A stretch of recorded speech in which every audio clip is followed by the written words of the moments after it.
Then I wanted to know how far should our teaching go when it comes to the children's personal use of technology.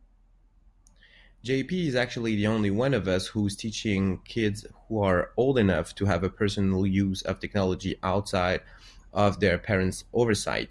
And he feels very strongly about his role in teaching the kids that technology can also be a danger. In that context, what piece of practical advice can a teacher give to a student in order to ensure that he or she uses technology in a healthy and constructive way that's safe for everyone? Everywhere in the world, technology and internet are riddled with flaws, and the use we have of them is also flawed. And there is a lack of information in China about the lack of information in China.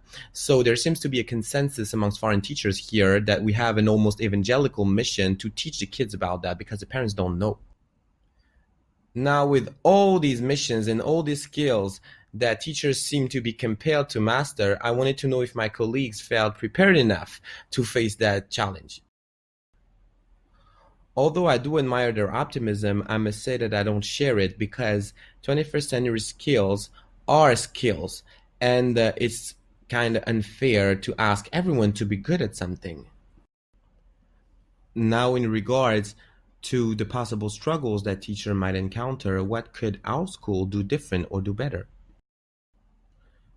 I don't know about other schools, but I definitely agree with Melissa that there are discrepancies between the use of technology that teachers have within the same grade level and also between different grade levels.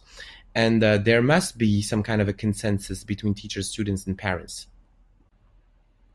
The weirdest part is that, and this was the topic of my next question, that these discrepancies are not rooted in a lack of communication between teachers because we actually do communicate a lot. Here, Melissa is talking about her great team, but I could talk to you about mine, and I could also talk to you about all these discussions that we have outside of work, actually. But all this sharing that happens is mostly informal, and maybe that's the reason why there are so many discrepancies. In conclusion, let's look at the bigger picture and try to think about schools that might not have the technical or financial resources to teach the kids 21st century skills. Well, everyone will agree that these skills cannot be learned in theory. You cannot have a computer science class in theory. So, my colleagues came up with some ideas. They're not perfect, but at least they exist.